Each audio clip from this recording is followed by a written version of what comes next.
امریکہ نے عراقی کردستان سے فوج نکالنا شروع کر دیا۔ امریکی انخلا خطے میں سیکیورٹی خدشات بڑھ گئے ہیں۔ اس انخلا سے اور امریکہ نے عراقی کردستان سے اپنی فوج اور فوجی سامان نکالنے کا عمل شروع بھی کر دیا ہے۔ ایک بہت بڑی خبر ہے، خاص طور سے گلف کنٹریز کی جو سیاسی حالات ہیں اس کے مد نظر، اور جس طرح سے امریکہ کے یہاں پر ابھی ایران کے ساتھ جو جنگ کے حالات بنے ہوئے ہیں پچھلے کئی مہینوں سے، ان سب کے درمیان یہ خبر کافی اہمیت کا حامل ہے۔ آپ دیکھ رہے ہیں نیوز 18 کا سوشل میڈیا پلیٹ فارم، میں ہوں وصال اعظم۔ ایک بار پھر آپ کو یہ بتا دیں کہ امریکہ نے اپنے فوجیوں کو کردستان سے نکالنے کا عمل شروع کر دیا ہے۔ تاہم امریکی حکام کا کہنا ہے کہ یہ کوئی اچانک فیصلہ نہیں بلکہ پہلے سے طے شدہ منصوبے کا حصہ ہے۔ اس پیش رفت کے بعد خطے کی سیکیورٹی صورتحال پر نئے سوالات اٹھ رہے ہیں۔ عرب اخبار الشرق الاوسط کی رپورٹ کے مطابق امریکہ نے شمالی عراق کے کردستان ریجن سے اپنی فوجی ساز و سامان اور فضائی دفاعی نظام کی مرحلہ وار واپسی شروع کر دی ہے۔ اب سوال یہ اٹھ رہے ہیں کہ کیا یہ ایران کے بہت ہی جارحانہ جوابی حملے کا نتیجہ ہے، جو ایران نے امریکہ کے الگ الگ جو اس کے اہداف ہیں اس پر نشانہ سادھا تھا جوابی حملے کے دوران۔ جب امریکہ نے ایران پر حملہ کیا تھا تو ایران نے امریکہ کے جتنے بھی بیسز ہیں یا جو ملٹری انسٹالیشنز ہیں الگ الگ ملکوں میں، چاہے وہ عراق ہو یا پھر وہ UAE ہو یا اردن ہو یا قطر ہو، ان تمام جگہوں پر، یا کویت ہو، کیا یہ اس کا نتیجہ ہے؟ ایک سوال یہاں پر ہے۔ کردستان ڈیموکریٹک پارٹی کے سربراہ مسعود بارزانی کے میڈیا مشیر کفاح محمود نے کہا ہے کہ یہ مکمل انخلا نہیں ہے بلکہ پہلے سے تیار کیا گیا منصوبہ ہے، پلاننگ ہے۔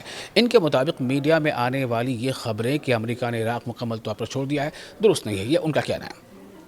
چند روز پہلے اطلاعات سامنے آئی تھی کہ اربیل کے قریب حریر ایئر بیس سے امریکی میزائل، ڈرون اور پیٹریاٹ دفاعی نظام ہٹا لیا گیا ہے، جبکہ زیادہ تر فوجی اور بھاری سامان بھی منتقل کر دیا گیا ہے، یعنی یہاں سے ہٹا لیا گیا ہے، اسے کہیں اور لے جایا گیا ہے۔ لیکن کفاح محمود کا کہنا ہے کہ امریکہ نے اپنے تمام دفاعی نظام نہیں ہٹائے۔ اس نے اتنی دفاعی صلاحیت برقرار رکھی ہے جو خطے میں اپنے مفادات کے تحفظ کے لیے کافی سمجھی جا رہی ہیں۔ انہوں نے مزید بتایا کہ انبار صوبے کے مختلف امریکی اڈوں سے فوجیوں کو پہلے ہی حریر ایئر بیس منتقل کیا گیا تھا اور اب وہاں سے انہیں دوسرے کنٹریز بھیجا جا رہا ہے۔ اس عمل میں فوجی اہلکار، گاڑیاں، سامان، یعنی فوجی گاڑیاں، سامان اور فضائی دفاعی نظام بھی شامل ہے۔ رپورٹس کے مطابق کردستان ریجن میں روایتی امریکی فوجی اڈہ موجود نہیں، بلکہ وہاں امریکی مشیر عراقی فوج اور کرد پیشمرگہ فورسز کو تربیت دیتے رہے ہیں۔ دوسری جانب یہ بھی بتایا گیا ہے کہ حریر ایئر بیس اور کردستان کے دیگر علاقوں پر ایران کی حمایت یافتہ عراقی گروپوں کی جانب سے بار بار ڈرون اور میزائل حملے ہوتے رہے ہیں۔ رپورٹ میں کہا گیا ہے کہ صرف جولائی کے مہینے میں ہی کردستان پر 88 ڈرون اور میزائل حملے ہوئے ہیں، جن میں 10 افراد ہلاک اور 15 زخمی ہوئے۔ مقامی ذرائع کا کہنا ہے کہ امریکی انخلا کے بعد بھی ایسے حملے رکنے کا امکان کم ہے، البتہ پیشمرگہ فورسز نے حال ہی میں ایسے دفاعی نظام حاصل کیے ہیں جن کی مدد سے کچھ ڈرون حملے ناکام بنائے گئے۔ وہیں دوسری جانب امریکی اخبار وال اسٹریٹ جرنل نے بھی رپورٹ کیا ہے کہ امریکہ مشرق وسطیٰ میں یعنی مڈل ایسٹ میں اپنی فوجی موجودگی کا دوبارہ جائزہ لے رہا ہے، خاص طور پر ایران کے ساتھ حالیہ کشیدگی اور مسلسل حملوں کے بعد۔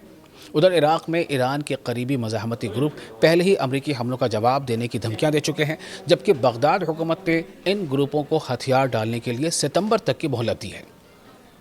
تو کل ملا کر ہم یہ سمجھیں کہ اب سب کی نظریں اس بات پر ہیں کہ امریکی فوج کے اس مرحلہ وار یعنی فیز وائز انخلا یعنی ایگزٹ یا وہاں سے نکلنا، چھوڑ کر جانا، اس کے بعد عراق اور پورے خطے کی سیکورٹی صورتحال کس سمت جاتی ہے، اور کیا اس سے کشیدگی یعنی تناؤ کم ہوگا یا نئے تنازعات جنم لیں گے۔